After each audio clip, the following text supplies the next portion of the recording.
Tara guys, gawa tayo nito. Tuna with egg and nori seaweeds. Let's go!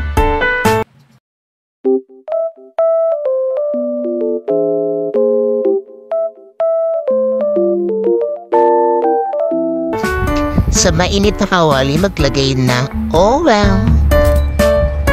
Pag mainit na yung mantika natin, unahin muna natin iluto yung isang binati natin itlog.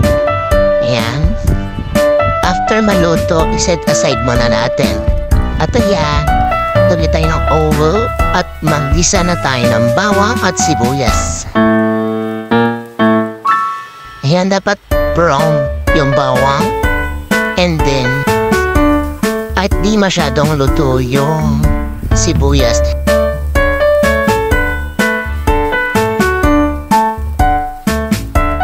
And then ilagay na natin yung ating tuna. Dapat i-drain muna natin yung sabaw.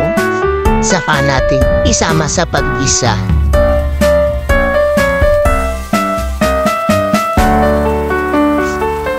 At maglagay na tayo ng konting pamintang durog.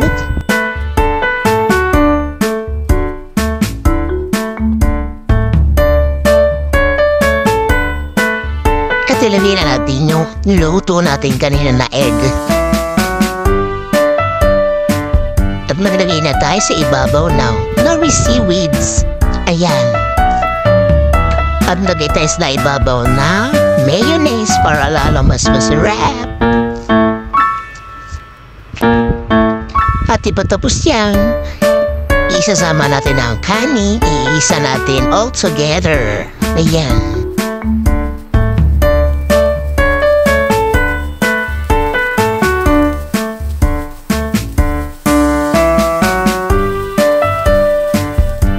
Then, ilagay natin muli ang ating nori seaweeds.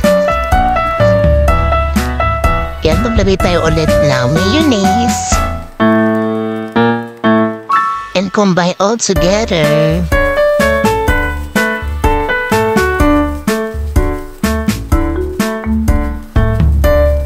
At mag-sprinkle tayo na roasted neighbors seaweed. Thank you for watching guys. Abangan ang mga susunod na videos. So bye!